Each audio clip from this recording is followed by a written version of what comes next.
So today's is being learned to Zecher Nishmas Yaakov Ben Tzvi Hirsch Yocheved. So Daf Yomi is Sotah. We start the next Masechta of Sotah, and Sotah refers to a woman who was accused by her husband of committing the following avera: that her husband sees her with another man, and he warns her not to be secluded. And then she goes and is secluded with that man, and we're not sure if she committed adultery while she was secluded. And then this woman is brought to the temple, to the Beis Hamikdash, and given the bitter waters to drink, the Mei Sotah. And if she was indeed guilty of the accusation, then Hashem will punish her, and the waters will cause her to be punished. So that's the context, and now we start the Mishnah on Beis Amud Aleph. Hamekana Ishto. The Gemara is going to discuss what the word Mekana means, but for now we'll translate it as somebody who warns his wife not to be secluded with another man. Rabbi Eliezer Omer Mekana Al Pishnayim.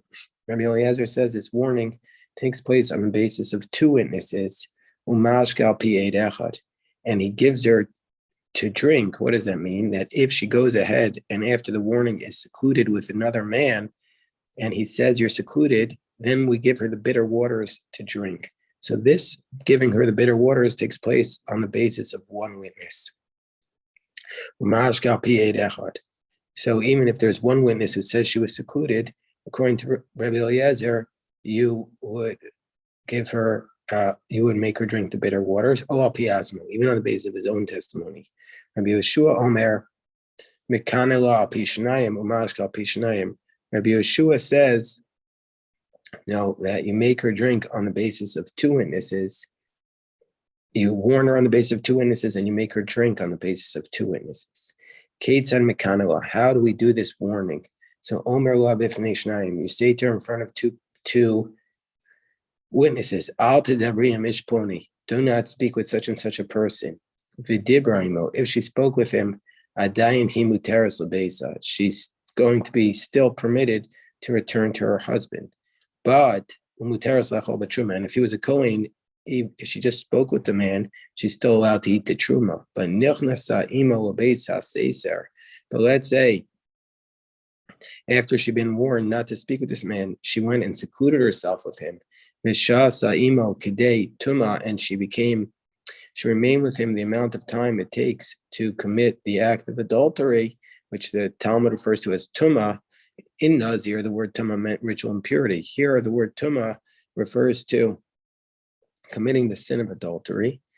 Asur Labesa Asur Lechol B'Truma. Then, if she remained secluded with this man who she had been warned not to speak with, then she's going to remain prohibited to be with her husband and also to eat from the truma until she drinks the bitter waters. V'mace, and if her husband would die at that point while the matter was still unsettled, then this takes us back to Mesechas Yevamos, Choletzes v'lo misyabemes. She would do the chalitza, then v'lo misyabemes. She doesn't do yibum with her husband's brother, which is where she would marry her husband's brother, but rather she has to separate from that marriage before she can marry anybody else, and that's called chalitza, where she removes his shoe and spits on the ground. So the Gemara begins by asking the following question: what is the Gemara Sotah doing following Nazir? Michti Tana mi Nazir Salak. We just finished Mesechas Nazir. My Tana de Katana Sotah. So what's the reason why the Tana here is referring to Mesechas Sotah after Nazir? So the Gemara says it's like Rebbe. Kid Rebbe, the Tanya, we learned in the Brisa, Rebbe Omer Lama Nismecha Parshas Nazir or Parshas Sotah. Rebbe said, why is the passage of the Nazir in the Torah next to the passage of the Sotah? To tell you, Shekol Aroa Sotah Bilkukua, whoever will see the Sotah in her state of distress, Yazir Atzmo Min Hayayin, whoever will see the spectacle of the Sotah being humiliated because of her mistaken actions, he will take a vow to prevent himself from drinking the wine. And that's the reason why there's the proximity of Sotah following Nazir. So the Gemara says, well, if that's the case, it should be Sotah prior to Nazir. Listening Sotah, v'hadar listening Nazir. It should first be the Sotah and then be the tractate of Nazir. So the Gemara says, well, no, Aidi Ditane, so there's a different reason. Aidi Ditane Ksuvos, first we were learning Maseches Ksuvos. And at the end of Maseches Ksuvos, we have a chapter of Tana Hamadir. We have a chapter there about a person who takes vows and how that, a woman who takes vows and how that relates to her Ksuba. Therefore, we go from there into Nidarim, Tana Nidarim. Therefore, we start to talk about vows. And once we talk about vows, Tana Nidarim, once we start talking about vows, Tana Nazir, we then focus on Nazir, the Dami and Nidarim, because Nazir is similar to Nidarim. How is it similar to Nidarim? The simple explanation is that the Nazir is a person who took a vow.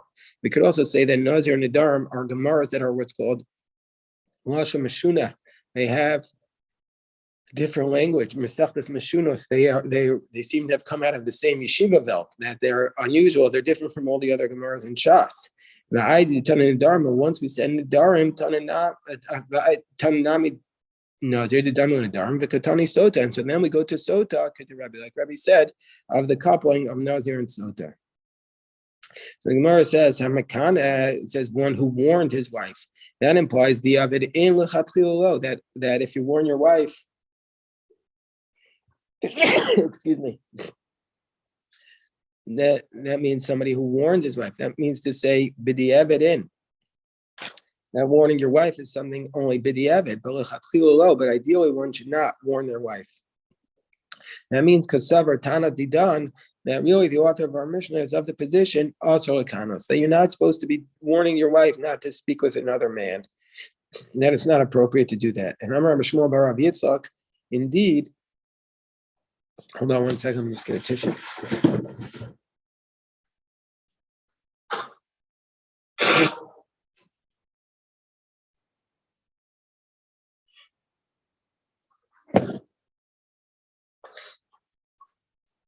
So we start, just wanted to say a word about this. We start Masechta Sotah by saying you're not supposed to warn your wife.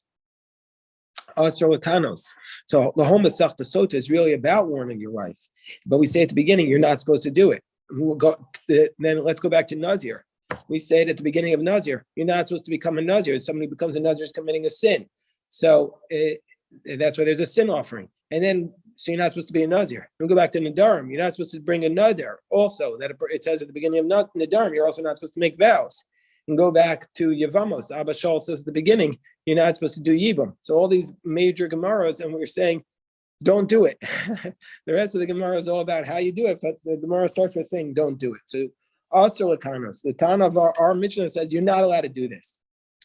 Fine. Amar Rav Shmuel bar Rav Yitzchak, you have a pasuk Reish Lakish b'Sotah. When Reish Lakish started Masechah Sotah, Amar Hachi, he said the following: Im mizavgin lo Adam isha elafim ma'asav. That the Torah gives us a man when Hashem gives a man a woman, it's commensurate with his own actions.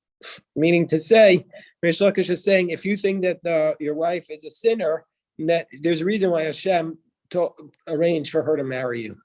Shenemar, as it states,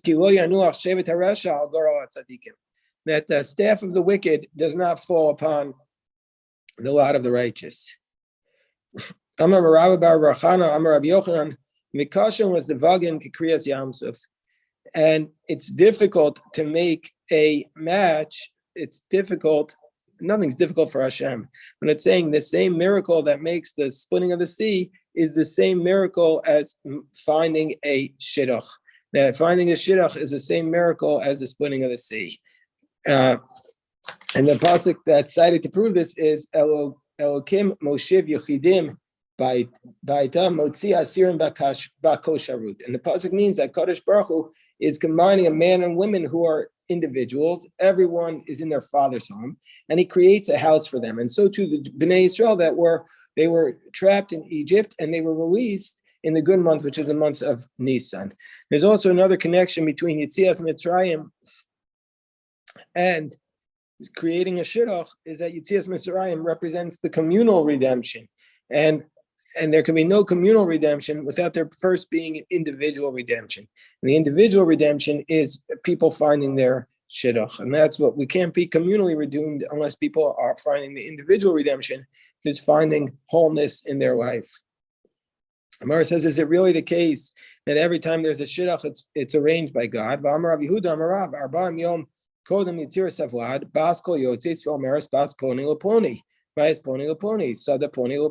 isn't it the case that it's not the case that a person gets a shidduch according to who they are, because 40 days prior to the creation of a fetus, a heavenly voice comes out and says, this person is marrying this person, and this house is for this person, and this field is for this person. So we see it has nothing to do with the person's actions. It's just a decree from God. So the Gemara says, so it's not a difficulty, because one is by the zivug rishon and one is by the zivug sheni. By the zivug rishon, that goes according to the mazel, and the zivug sheni goes according to their actions. So the first match, that was done by mazel. That's not necessarily related to your actions. But the second match, that's going to be based upon your actions and get somebody who's attributed to you. Hold on 1 second.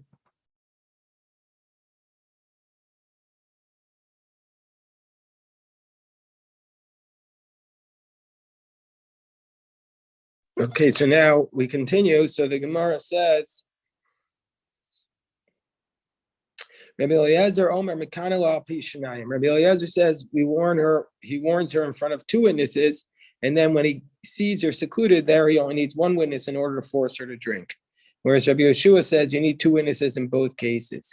First, the warning is called the kinoi, and the forcing her to drink is called the mashke. So Rabbi Eliezer Omer Mekanel al Pi Shnayim Ad kan lo pligi el bekinoi ubestira. So Rabbi Eliezer is only arguing with Rabbi Yeshua by what's called kinoi, the warning. Ubestira, that's the stira, is the seclusion of obetuma, and we said that the tuma is whether she actually committed adultery. Then eid echad mehemen.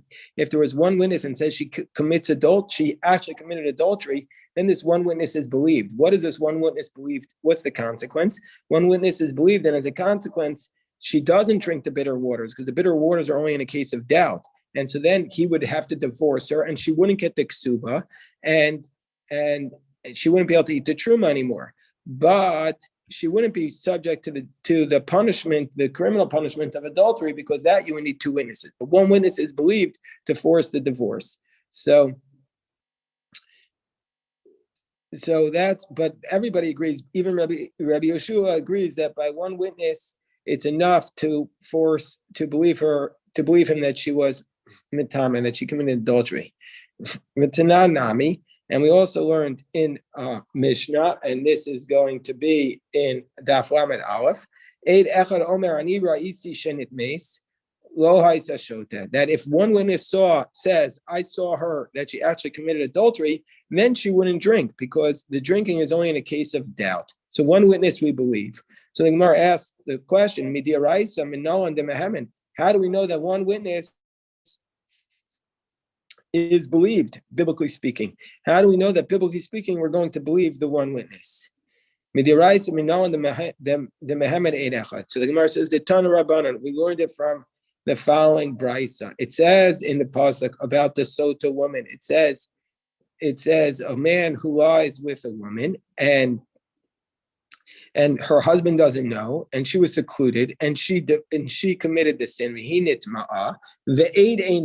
And there was no witness, and she wasn't forced. So when it says when it says there was no witness, the Torah is referring to that there were not two witnesses. So when does we say that she is prohibited? When there were not two witnesses. So that's what it says. The Torah is referring to the fact that there weren't two witnesses at that point. Maybe there weren't, maybe there wasn't even one witness. So the Gemara says, meaning to say, the Torah says there weren't two witnesses that she became defiled, but if there was one witness, then she would have been prohibited to be with her husband. Maybe it means there wasn't even one witness. No, so the Torah says, it says The Torah tells us in different contexts that one witness is not believed to testify. But from the fact that it says on the top of Beis and Beis, from the fact that Torah says in the singular that one witness can not get up, wouldn't I know? From the fact that it says witness in the singular, wouldn't I know that it's one? So why does it say one? So it's to teach us, wherever the Torah says witness in general, if it doesn't qualify it by saying one, then it means that there's a reference to the fact that that aid means two witnesses. Until the Torah specifies it, like it says in the verse of aid refers to one. So every time the Torah says aid, it means two witnesses. So when the Torah says there were not two witnesses, that means to say in that case there were not two witnesses. But if there would have been one witness, that would have been enough to prohibit her by a sotah. But Amar Rahman, and that's what the Gemara is going to say now. The Torah says trei leispa. The Torah is saying that there are not two witnesses to say that she was defiled. Elachad, that there was one first, that there was one witness that says she was defiled. And nevertheless, v'hilo nitfasa. Nevertheless, it's only if she wasn't forced. V'hilo nitfasa. That if she wasn't forced, there's one witness. V'hilo nitfasa asura. So, and if she wasn't forced, when there was only one witness, then we're going to say that she is going to be prohibited. So we see from here that one witness is enough to prohibit her. So the Gemara says, Taima, what's the reason why we learn from here that one witness is enough to prohibit her by a sotah? Taima d'ksiv lo yakum eid echa be'ish. And the reason is because the verse says that there cannot be one witness by a lo yakum eid echad be'ish, because it says that the word lo yakum eid echad be'ish, that teaches us that in general aid means two. Were that not the case, avamina, I would have said aid de sotah, I would have said the witness of sotah is chadu. That refers to one witness. The Gemara says, v'iyafiu chad leika. What you mean to say if there wasn't one witness, what would have been her havamina? Ben my mitzvah. On what basis would she have been prohibited? So therefore the Gemara says, itztrich. No, you would need it, because amina, you might have thought aid ein ba. What does it mean that there's no witness about her? Ein neman ba. We might have thought to say that the Torah is coming to teach us that one witness is not believed to say she's tamei, but only two. That's what the words aid ein ba mean.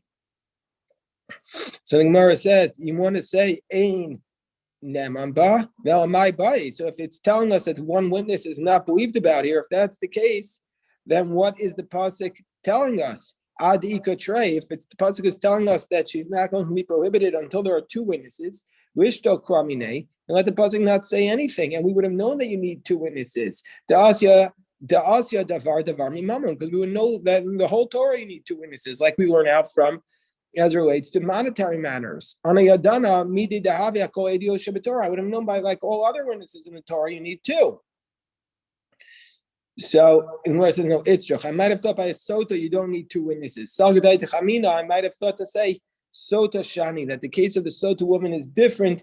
The raglayim wadavar, because I might have said you don't need two witnesses to prove that she is defiled, that she committed a sin, because there are legs to the matter. Share kino la v'nistara, because he's already warned her and she's already been secluded. Therefore, with hamin ba eid echad, we might have thought that you don't need two witnesses, and one witness will be sufficient. So, and because there's all this smoke in that area, the Gemara says, "Umi matzis amers de'eneman ba v'sharya." So the Gemara now asks another question. The Gemara says, "How could you say that there's not one witness about her? The one witness is not believed, and therefore she permitted to be with her husband?" And it says she wasn't forced. Miklal the Asura. So this proves from the Torah that she's prohibited. Because if the Torah was saying that she's permitted, why does it need to say that she was not forced? She's permitted to be with her husband. So certainly the Torah is talking about a case where we're certain she was defiled, where she committed the sin. And the Torah is saying that she did it willingly and she's prohibited. So the Gemara says, no, it's drech. I might have thought she's not. We don't believe the witness is about her unless there's two. Well, betray nami he doing it for them. By two, it's only we'll believe her when they're not forced. Kamash one. So the Bryce is teaching us from the pasuk of well Yaakov made echa beish that every witness that the Torah, every time the Torah writes the word aid, the Torah is telling us that it means two. And so therefore, when it says by a sotah the aid ayin ba, the intent is not to say that one witness is not believed, but you require two. Rather, the pasuk is telling us there were not two witnesses that telling us that she defiled, only one, and nevertheless, it's the witness. One witness is enough to prohibit her. So Rabbi Yeshua says, hold on one second. Hold on one second.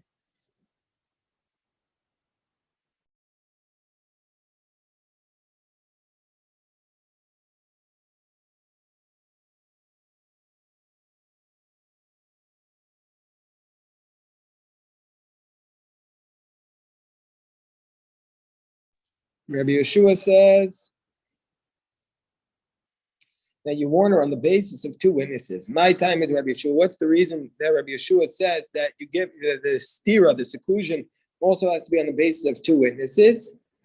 What's the reason for Rabbi Yeshua? It's based upon the fact that the pasuk says ve'ed ein ba, ba, that there are not two witnesses to the velo bekinoi, meaning to say that you require two witnesses, that you need two witnesses only by the kinoi, according to Rabbi Yeshua. And so that's what Rabbi Yeshua is saying. It says, by the tumah, there's not two witnesses, velo bekinoi, but by the kinoi, you need two witnesses. By the tumah, you don't need two witnesses, velo bestira, but by the stira, by the seclusion, there you only need by the seclusion, you need two witnesses. Meaning to say, by the kinoi. So what's the reason why Rabbi Yeshua says you need two eidim for the kinoi and for the stira? So the Gemara is saying it's based upon the fact that it says about the Sotah woman, the aid ein ba.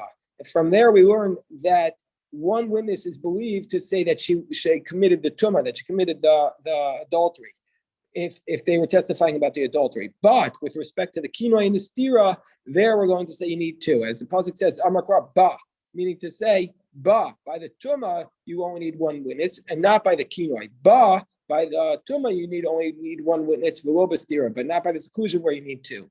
Whereas Rabbi Eliezer says, ba, by the tumah, you need two witnesses, velo bekinoi. So the Gemara says, Rabbi Eliezer says, by the tumah, you need one witness, but by the kinoi, you need two witnesses, but not by the stira. By the stira, Rabbi Eliezer would say you need one witness. Ve'ema ba velo bestira. So the Gemara says, well, why doesn't Rabbi Eliezer say by the tumah you need one witness, and by the stira you would require two? Why does he say you need one by the stira? So he says, no, the stira is kish tumah. The stira, the seclusion with the man, is compared to the tumah, to the act of adultery. As it states, so just like by the seclusion you need, just like by the tumah you only need one witness, also by the stira, by the seclusion in the room, Rabbi Eliezer says you also only need one witness. So the Gemara says, kinoi nami is kish tumah. But why don't we compare the kinoi also to the tumah? Because it says v'kines ishto v'hinitma. So just like we only need one witness by the kinoi, by the tumah we should also only require one by the kinoi. Gemara says, the Torah limits and says by the tumah you only need one witness, but not by the kinoi. And Gemara says, Umara Isa, why do we say by the tumah you only need one, but by the kinoi you need two? And by the stira, he says you need one. Why would Rabbi Eliezer say that? Mistaber stira adifa. So he says, no, it makes sense to say that by the seclusion we're going to be stricter and require only one witness, according to Rabbi Eliezer, shekain usarta ketuma, because she's going to be prohibited if she was secluded. She's going to be prohibited just like she committed to have adultery, meaning to say she's not allowed to be with her husband anymore once she had been secluded. Where it says adarabba kinoi adif, that we should be stricter by the warning. Shekain ikar garma, that's what caused the whole thing. The warning is what caused it. Gemara says, well, ilav stira kinoi mi ika. Well, we don't care. The kinoi doesn't do anything. It's the seclusion that does anything. Gemara says, well, ilav kinoi, but if you don't have the warning, stira mayahani. If the seclusion is only a problem if there was first a warning against her. Gemara says, nevertheless, and here, by the way, is a very powerful line. The seclusion itself, we have to be more strict about the asphalta de tumahi, because that's the beginning of the sin. The beginning of the sin is the seclusion. And so therefore we're going to be strict upon it, that even if there's only, according to Rabbi Eliezer, even if there's only one person by the tumah, by the seclusion, we're going to be strict just like by the tumah. So the Gemara says, Masnisim the Loki Aitana. Our Mishnah, which says that Rabbi Eliezer says that you only need one for the stira, and Rabbi Yeshua says you need two, is not like the following Tana. The Tanya, we learned in the Brisa, Rabbi Yosef or Yehuda says it's the opposite. Mishum Rabbi Eliezer, a mekana ishto, that in the name of Rabbi Eliezer, that one who warns their wife, mekana al pi eid echad, o al pi asma. The one who warns their wife can be done on the basis of one witness. So it's the reverse, that according to this, Rabbi Eliezer says you warn on the basis of one, and you need the seclusion witnesses two. So that's not like our mission where Rabbi Eliezer says the warning has to be done with two and the seclusion is on one.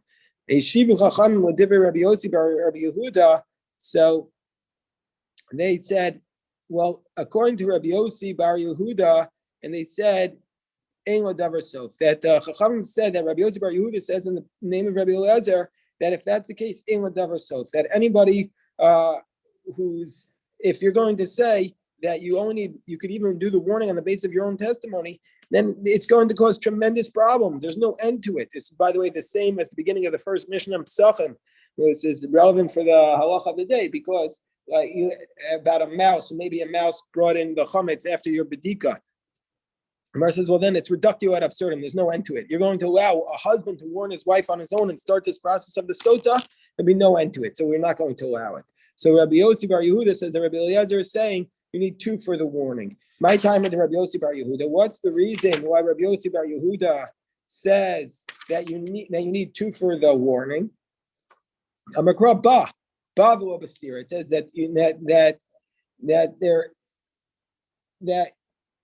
that you need one witness for the tumah, but one witness for the tumah, but for the stira, for the seclusion, you need two witnesses. Maybe you need one witness for the tumah, but not for the warning. Why does Rabbi Yossi bar Yehuda say for the kinoi you need only one warning? So why does Rabbi Yossi bar Yehuda say, according to Rabbi Eliezer, you only need one for the warning? Gemara says, because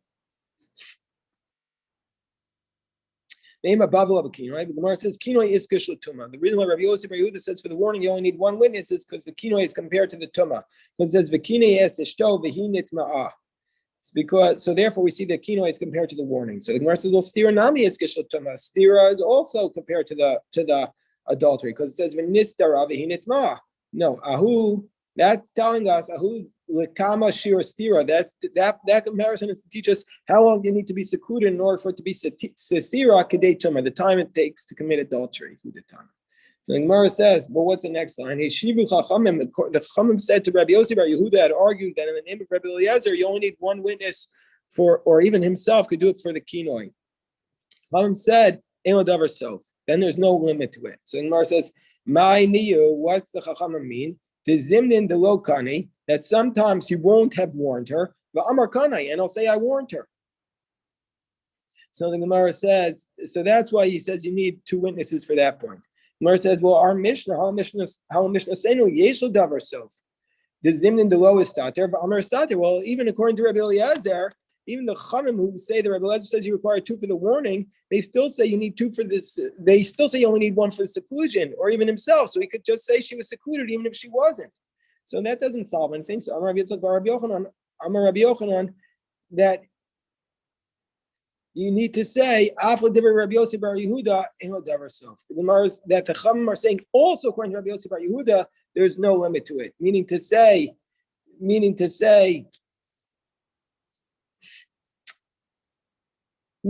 that also according to Rabbi Yossi bar Yehuda, there is no Davar Sof. The Gemara says, can you say Afla Divrei Rabbi Yossi bar Yehuda V'lo mibaye l'Mishnah Seino? Meaning to say according to Rabbi Eliezer in our Mishnah, you don't need to. It's obvious. Mishnah Seino ikar. From the basis of our mission, we say the opposite, that that because the kinoi was in front of witnesses and not out of anger, and so therefore it's less logical to say ein ladam or sof. But Hasan by Rabbi Yosef, Rabbi Yehuda, Leika Iker, it started off with just one witness. So it makes sense that the Mishnah says you don't need one witness for the stira because it started off with a basis. But Rabbi Yosef, Rabbi Yehuda is saying he's just starting off without any testimony. So if you learn something, this is what you learned. Amar Rabbi Yosef, Rabbi Yosef, Amar Rabbi Yochanan, Dibur Rabbi Yosef, Yehuda. It says, so what's he saying? He's not only according to Rabbi Yosef Bar Yehuda, who says that you don't need to start the kinoi with two witnesses, but even according to our Mishnah, who says that Rabbi Lezer says you only need one witness for the stira,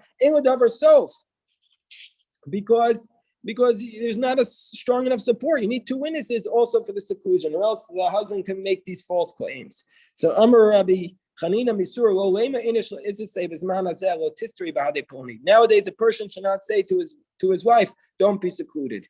Dilma kaimo and Rabbi Yossi Bar Yehuda, because maybe it's like Rabbi Yossi Bar Yehuda who says kinoi api atzmo umistera, because maybe it'll be like Rabbi Yossi Bar Yehuda says you only need one witness, and then when she'll be secluded, it'll be a huge problem. Because we won't have the waters of the Sotah to check her.